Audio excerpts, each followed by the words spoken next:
À la fin février, le gouvernement du Québec a décrété une baisse de 20 des admissions d'étudiants internationaux dans la province.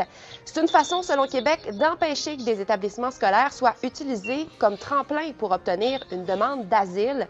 Mais Marc-Antoine, ça préoccupe les directions de cégep régionaux.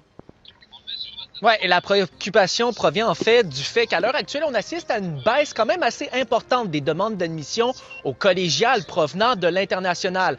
Et cette baisse, en fait, elle est constatée en date du 1er mars dernier, qui est la date limite pour les admissions au premier tour dans les cégeps de la province. Si vous voulez, portrait de la situation, quelques chiffres pour commencer. Les étudiants internationaux au Québec ont connu une hausse fulgurante entre 2014 et 2023, hausse de 140 %, et le décret va donc les limiter à 124 000.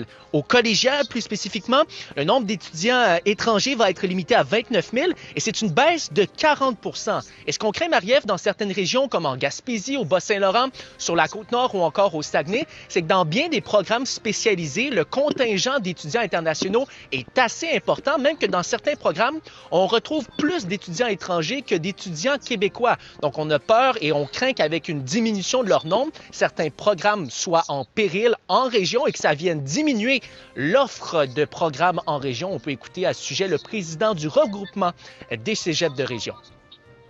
Il y a des programmes qui risquent de ne pas démarrer ou d'être suspendus peut-être pendant 1 an, ce qui signifie, par exemple, des enseignants qui doivent être relocalisés ou qui sont mis en disponibilité. Et en fin de compte, ça vient affecter la diversité de la carte des programmes dans une région, alors que l'enseignement supérieur, dans son objectif à la base, c'est d'être démocratique, d'avoir un accès partout sur le territoire à des programmes.